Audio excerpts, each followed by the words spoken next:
They say God protects fools and children. I used to think I was neither. Now, kneeling in this stone chapel at dawn, rosary beads cold against my palms, I know I was both. The candles flicker as Sister Margaret passes behind me. She doesn't know. None of them know.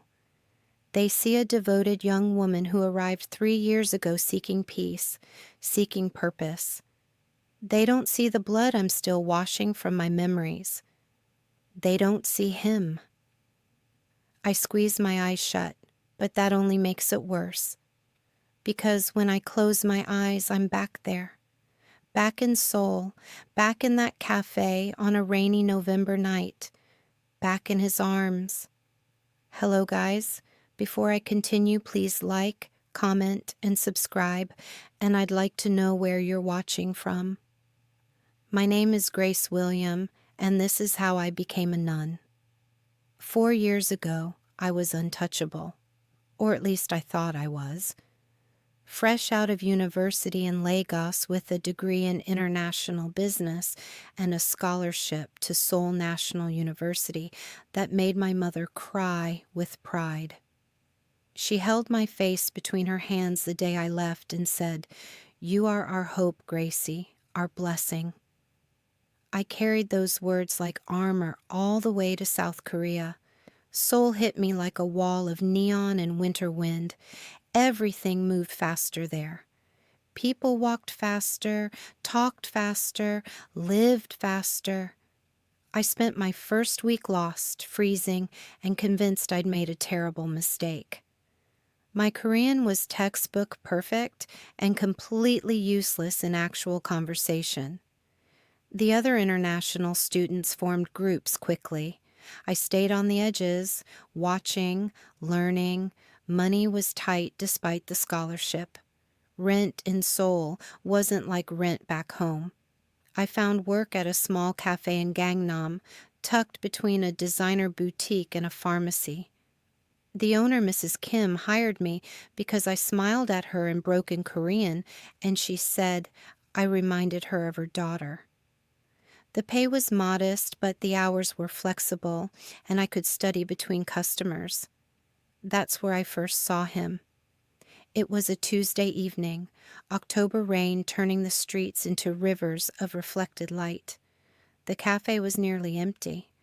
I was wiping down tables when the door opened and he walked in.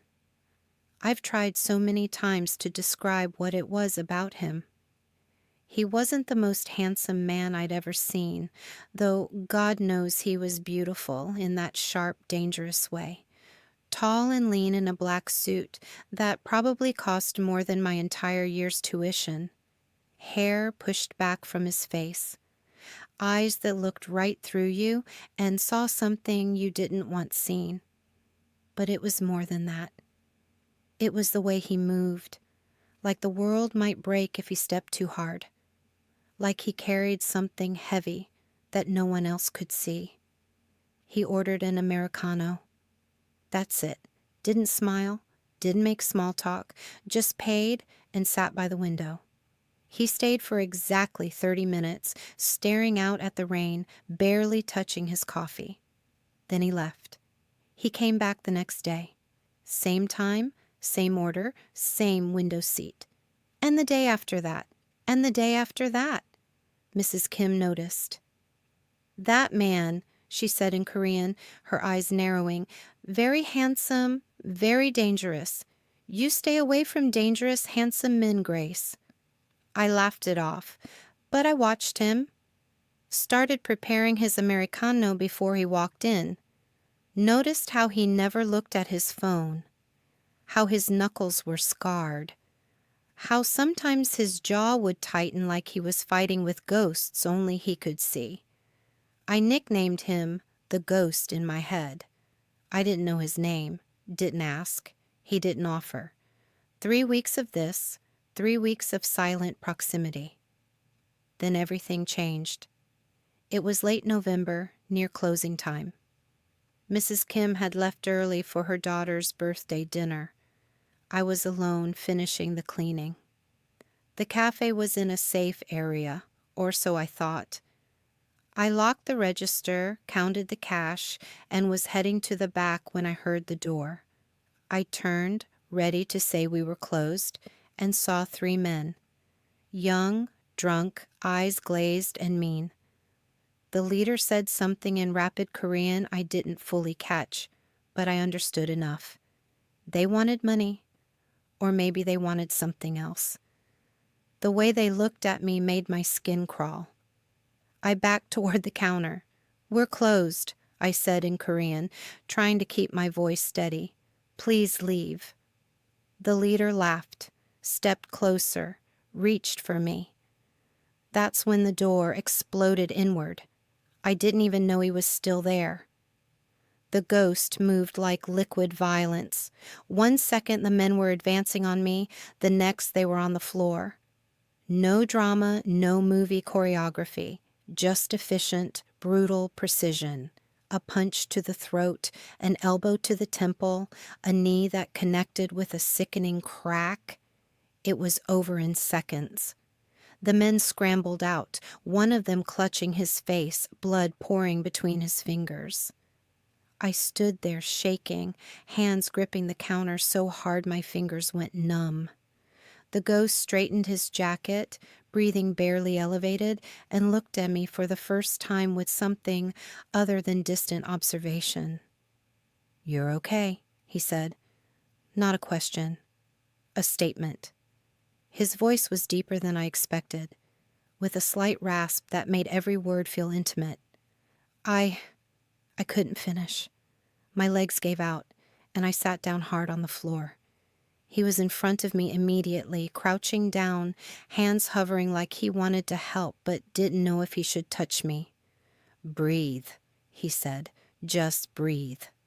They're gone." "Thank you," I managed.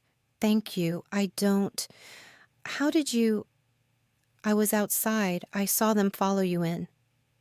He pulled out his phone. "I'm calling the police." "No." The word came out sharper than I intended. I didn't know why I said it. Maybe because something in his eyes told me involving police would complicate things. Maybe because I was just tired and scared and not thinking straight. He studied me for a long moment, then put the phone away. "Where do you live?" "I'll take you home." "That's not necessary. I can..." "Where do you live?" I told him. He helped me to my feet, locked up the cafe for me, and led me to a black Mercedes parked down the street. The inside smelled like leather and expensive cologne. We drove in silence through the neon-lit streets, rain drumming on the roof. When we pulled up to my tiny apartment building in Sinchon, he turned to me. "Those men. If they come back, call me." He handed me a card. Plain black card with just a name and number in silver lettering. Ji-hoon Kang. "I don't understand," I said. "Why are you helping me?" His expression shifted. Something almost like pain crossed his face.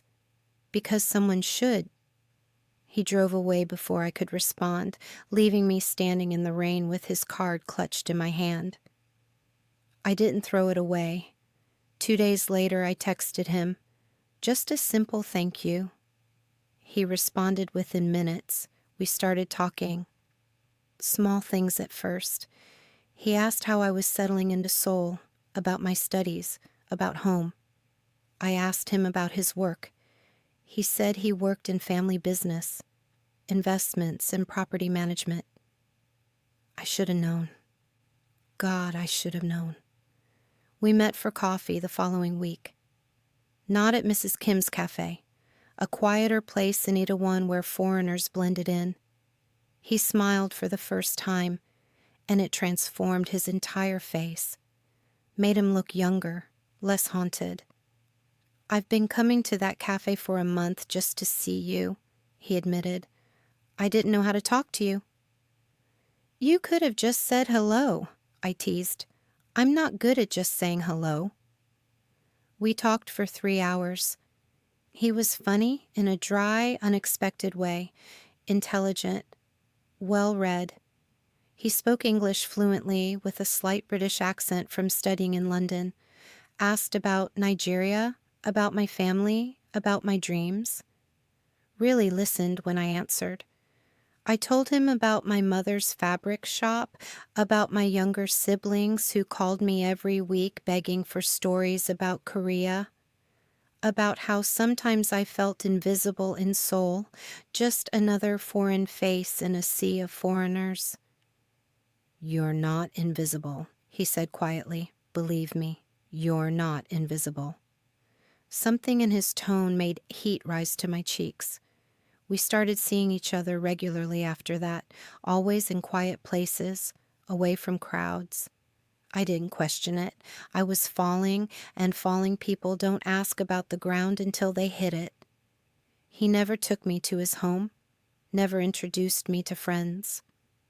I noticed, but didn't push. My roommate, a Korean-American girl named Jenny, thought it was romantic. "He's clearly crazy about you," she said. "Look at how he looks at you, Grace. That man is gone."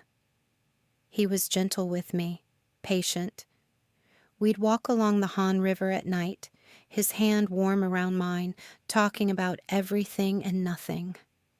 He told me about losing his mother when he was young, about growing up too fast, about carrying expectations that felt like chains. I told him about the pressure of being the first in my family to study abroad, about feeling torn between two worlds, about being afraid of failing. "You won't fail," he said, pulling me close as we stood by the water. "You're too strong to fail." "How do you know?" "Because I see you." He touched my face, thumb brushing my cheekbone. "Really see you." I kissed him first. Couldn't help it.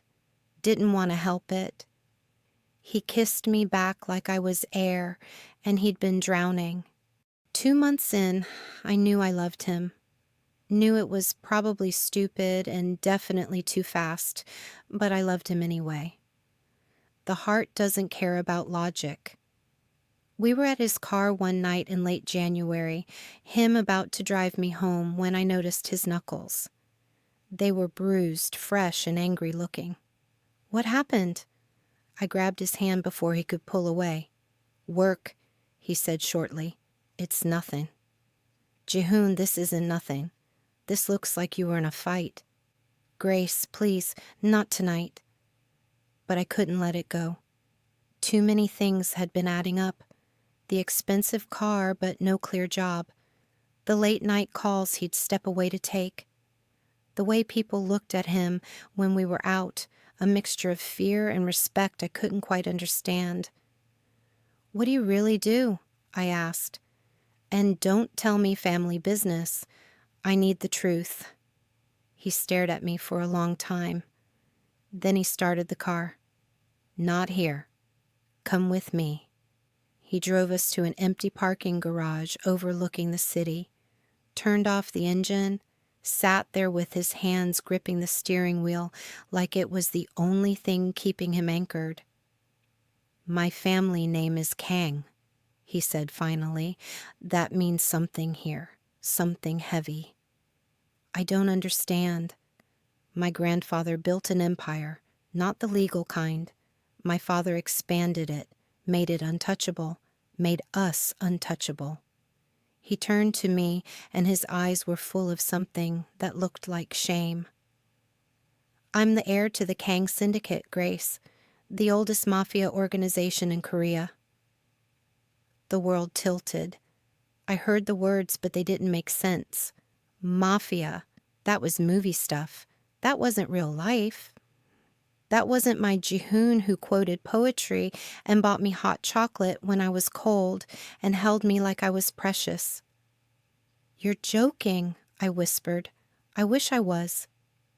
He reached for my hand, but I pulled away. "Grace, please, let me explain." "Explain what? That you've been lying to me this whole time? That everything we've been doing is based on a lie?" "I never lied about how I feel about you." "But you lied about everything else." My voice cracked. What are you, Jehoon? What do you do? I manage territory disputes. I handle negotiations. He stopped, jaw working. I do what I have to do to keep my family safe. Do you hurt people? The silence was answer enough. I fumbled for the door handle. Take me home. Right now. Grace, wait. Take me home or I'm getting out and walking. He drove me back in painful silence. When we pulled up to my building, he grabbed my arm gently. Please don't do this. Please let me explain everything. I was going to tell you. I was waiting for the right time. There's never a right time to tell someone you're a criminal. I'm not a bad person, he said desperately. I'm trying to change things, trying to make the family legitimate. But it takes time, and I can't just walk away.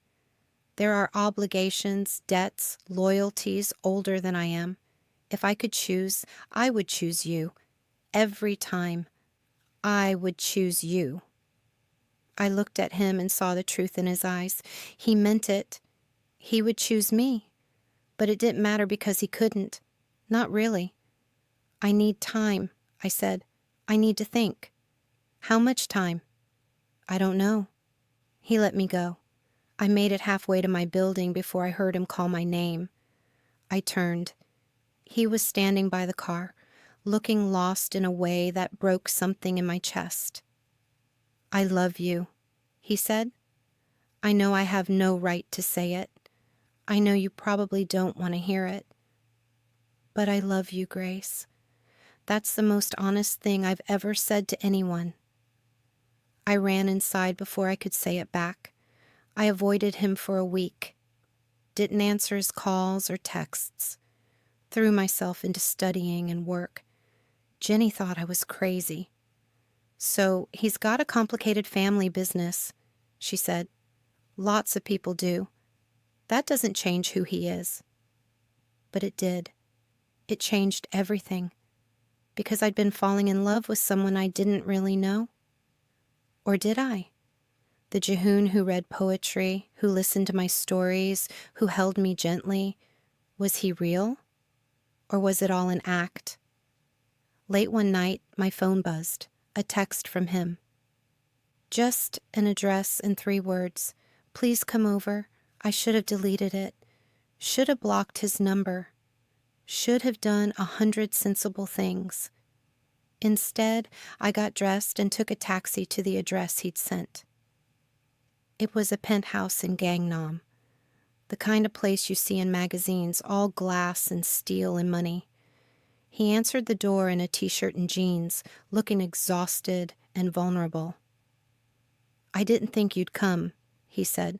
I almost didn't. He let me in. The place was beautiful but cold. Felt more like a showroom than a home. We stood in the massive living room with Seoul glittering below us through floor-to-ceiling windows. This is my life, he said. This is what I was born into. I didn't choose it, Grace. I was 8 years old when I realized my family was different. 10 when I saw my father kill a man who betrayed him. 12 when I was told I'd inherit everything whether I wanted it or not. Why are you telling me this? Because I need you to understand. I'm not a good man. I've done things that would make you run screaming, but with you, I'm different. You make me want to be different. Better. He moved closer, close enough that I could see the shadows under his eyes, the tension in his jaw. I'm trying to change the family business, make it legitimate, but my uncles, the old guard, they're fighting me on everything. It's a war every single day, and I'm losing. Then walk away, I said. Just walk away. I can't. If I walk away, someone worse takes over, someone who won't try to go legitimate, someone who'll turn us into something even darker. He touched my face, so gently. I'm trapped, Grace. But when I'm with you, I forget about the trap. I just feel free. I should have left. Should have called a taxi and never looked back. Instead, I kissed him, poured everything I was feeling into it, all the fear and anger and love I'd been carrying. I hate this, I whispered against his mouth. I hate that I love you. I hate that loving you is going to destroy me. Then let me destroy us both, he said, and pulled me closer. We fell onto his couch, hands urgent, hearts pounding. Every touch felt like goodbye and hello at the same time. He kissed me like he was memorizing me, like he knew what I knew deep down. That this couldn't last. That we were stealing time from a future that didn't want us together. Stay tonight, he breathed. Just tonight. Let me have tonight. I stayed. I stayed, and it was beautiful and terrible and perfect. He held me like I was the only real thing in his false world.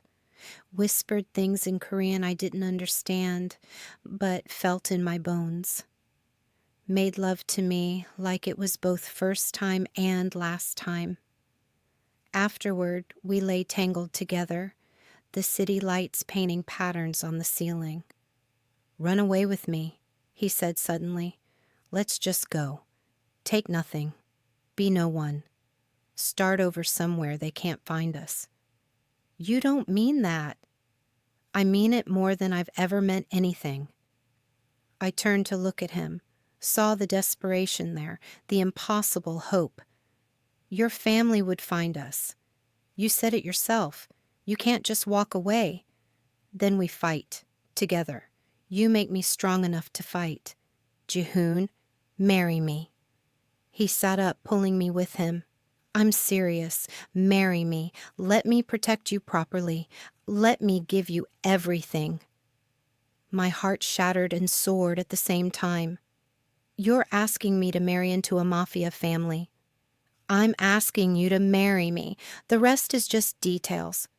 The rest is everything. I cupped his face, memorizing every line, every angle. I love you. God help me. I love you so much. But I can't marry you. I can't live in your world. I'm not strong enough. You're the strongest person I know. No, I'm just a girl from Lagos who got in way over her head. I kissed him softly. Let me have tonight. Like you said, just tonight.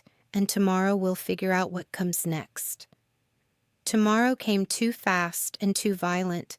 I woke to sunlight and Jihoon's arm around my waist. For one beautiful moment, I let myself imagine waking up like this every day, growing old together, building something real. Then I heard the front door open. Jihoon was up instantly, putting himself between me and the bedroom door. Stay here, he ordered. Don't come out no matter what you hear. He pulled on pants and left. I grabbed his shirt, threw it on, and pressed my ear to the door. Voices, angry Korean, too rapid for me to follow. Then Jihoon's voice, sharp and commanding. More arguing, something broke, glass shattering. I couldn't stay hidden. I opened the door and stepped into the hallway. The living room was full of men.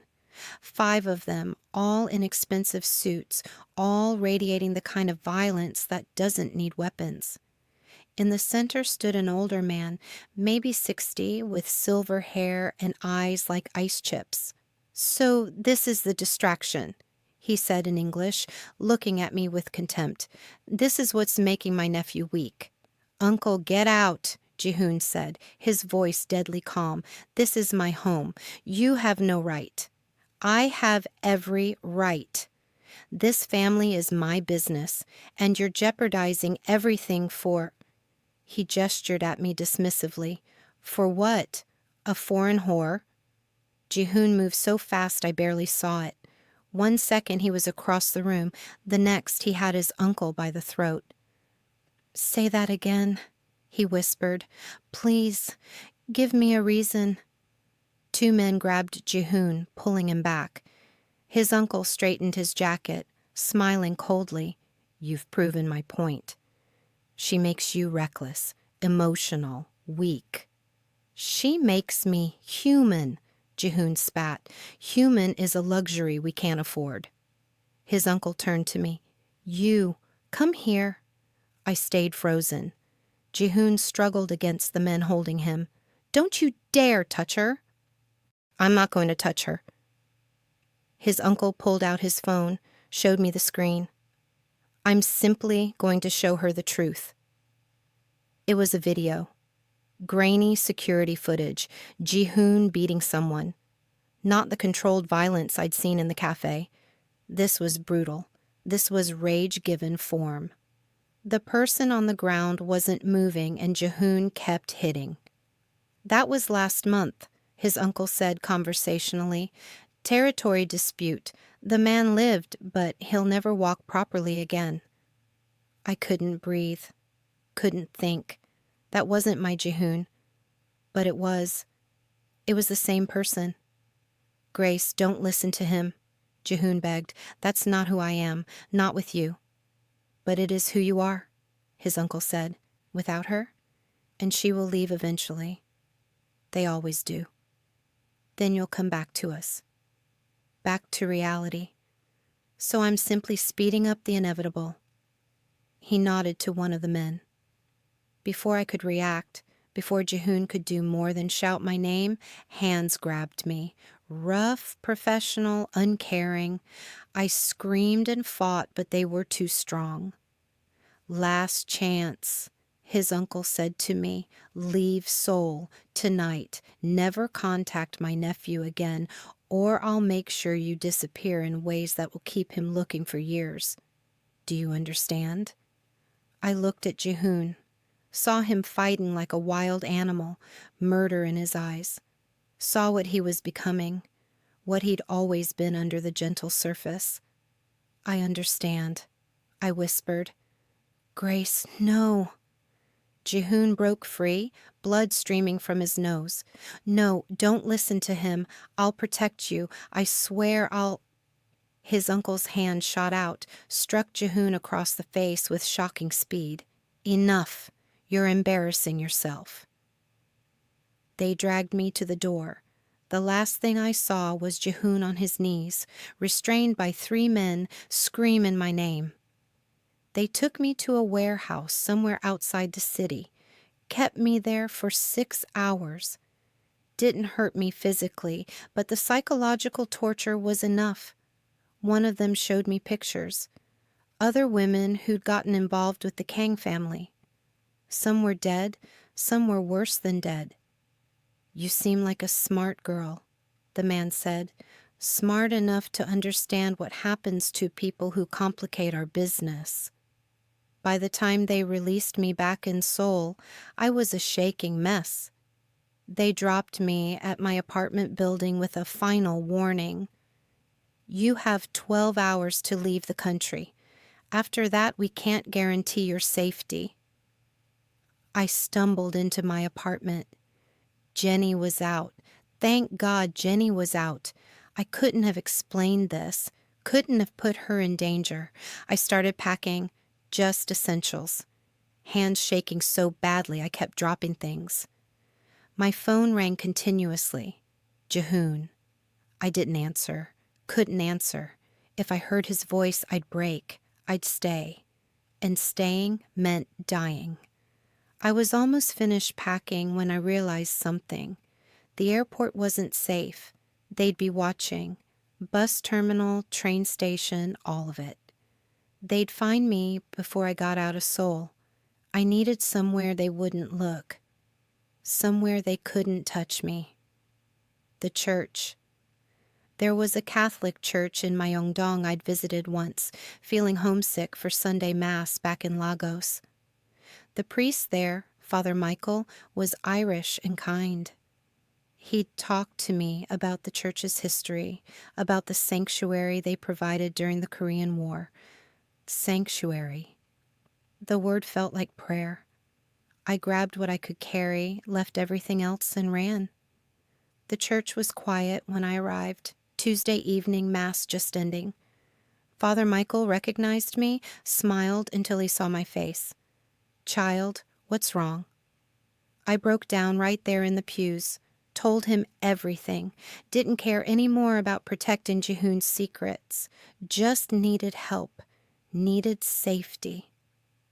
Father Michael listened without judgment. When I finished, he took my hands. "You'll stay here tonight. In the morning I'll speak with the sisters at the convent outside the city. They'll take you in, no questions asked. I can't pay them. I have no money, no. The church doesn't require payment, only faith." He smiled gently. "Rest tonight, Grace. You're safe within these walls." I stayed in a tiny room behind the church, didn't sleep, just stared at the ceiling and felt my heart break slowly, cleanly, completely. The next morning, Father Michael drove me himself to the Convent of the Sacred Heart, 2 hours outside Seoul. The Mother Superior, Sister Catherine, asked me only one question. "Are you running from something that threatens your life?" "Yes," I whispered. "Then you'll stay as long as you need. God's house has room for all his children." The first weeks were a blur. I helped in the kitchen, the garden, the chapel, kept my hands busy so my mind wouldn't wander. The sisters were kind but not intrusive, gave me space to heal. I didn't hear from Jehoon. Father Michael had taken my phone, destroyed it, said it was too easy to track. I didn't ask for another. What would I say anyway? That I loved him, but loving him was suicide? That I chose life over him? Months passed. Winter turned to spring. I learned the routines of convent life. Morning prayers, work, study, evening prayers, sleep. It was peaceful in a way I'd never known. Simple, safe. One day, Sister Catherine asked if I'd thought about my future. "I don't have a future," I said. "I can't leave. They'll find me." "Then perhaps your future is here. Have you considered taking vows?" The idea should have been absurd. I wasn't particularly religious. I'd gone to church because my mother made me, believed in God in a vague cultural way. But here in the convent, surrounded by women who'd chosen faith over everything else, I understood the appeal. The world had hurt me, but here the world couldn't reach me. "I'd like that," I said. "I'd like to stay." The process took 2 years. 2 years of study, prayer, reflection. 2 years of slowly burying Grace William, who danced in Lagos clubs and dreamed of business empires. 2 years of becoming Sister Grace, who rose at dawn to pray and found peace in silence. I told myself I was healing. Maybe I was. Or maybe I was just hiding. Either way, it was better than the alternative. Then one Sunday, after morning mass, I saw him. I was in the garden tending the roses when I felt eyes on me. That familiar electric awareness. I turned. Jehoon stood by the garden gate, older, thinner, a scar along his left cheekbone that hadn't been there before. But unmistakably him. My body moved before my brain engaged, taking a step toward him. Then I remembered where I was, what I'd become, why I'd run. I turned my back and kept working with the roses. "Grace." His voice was rough, like he'd been screaming. "Grace, please, look at me." "You need to leave," I said, not turning around. "This is sacred ground. You can't be here." "I've been looking for you for 3 years. 3 years, Grace. I've torn this country apart trying to find you." "Now you have. And now you can leave." I heard footsteps, felt him behind me, close enough to touch but not touching. "I thought you were dead," he said quietly. "For the first 6 months I thought they'd killed you and just didn't tell me. I wanted to die too." My hand stilled on the rose stems. "But I'm not dead. I'm here. I'm safe. I'm happy." "Are you? Are you really happy here?" "Yes." Liar. Not angry, just sad.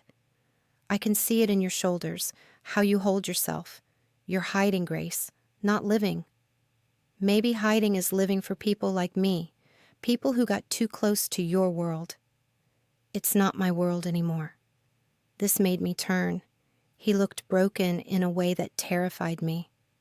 I destroyed it, the syndicate, my family, everything.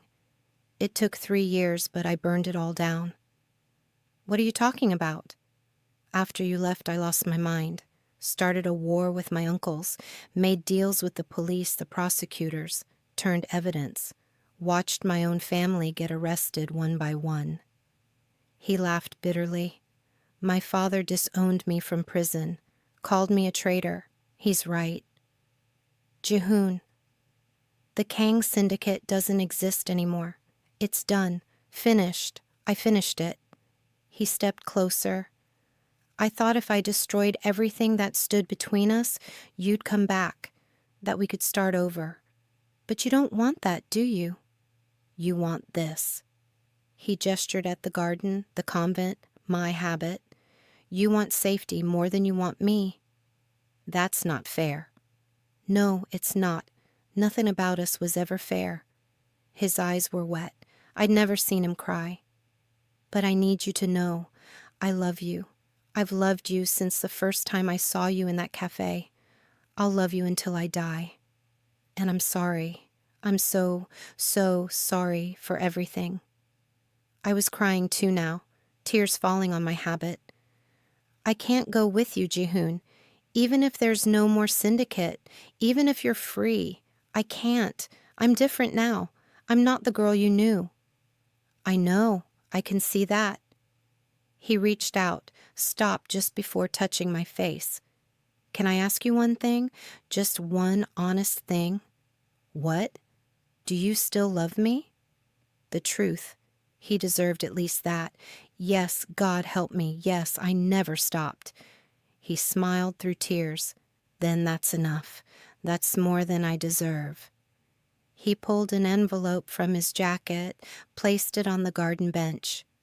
That's information on a new identity, a bank account, plane tickets to anywhere you want to go, in case you ever want to leave.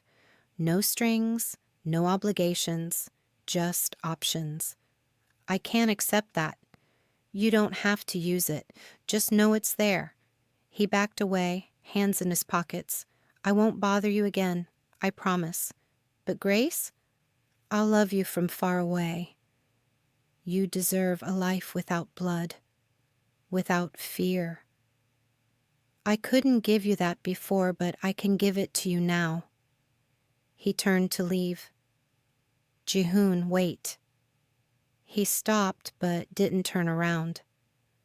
What will you do now? What will you do now? I don't know. Leave Korea, probably. Start over somewhere quiet. Become someone boring and normal who never breaks hearts or laws. A pause. Maybe in another life we get it right. Maybe, I whispered. He walked away, didn't look back. I watched until he disappeared past the garden gate, then fell to my knees in the dirt and let myself break completely. Sister Catherine found me there an hour later. She didn't ask questions, just helped me up, brushed dirt from my habit, and led me to chapel. We prayed together in silence until my breathing steadied. That was 6 months ago. I'm still here. Still Sister Grace, still rising at dawn, tending gardens, finding peace in routine. The envelope sits unopened in my drawer. I look at it sometimes. Wonder what life I could have if I was braver. But courage isn't always about charging forward. Sometimes courage is staying put, building something small and safe when the world wants to consume you. I became a nun to save my life, not my soul. My soul is still torn between two worlds, two loves, two versions of myself. But I'm alive. That counts for something. This morning, after prayers, I found white roses by the garden gate. No note, no name. Just roses, fresh and perfect. I don't know if he left them. Don't know if he's still in Korea or if he's kept his promise to leave me alone. Don't know if someone from his old world found me after all. Maybe I'll never know. I take the roses inside, arrange them in a vase by the chapel altar. Sister Margaret comments on how beautiful they are. I smile and say nothing.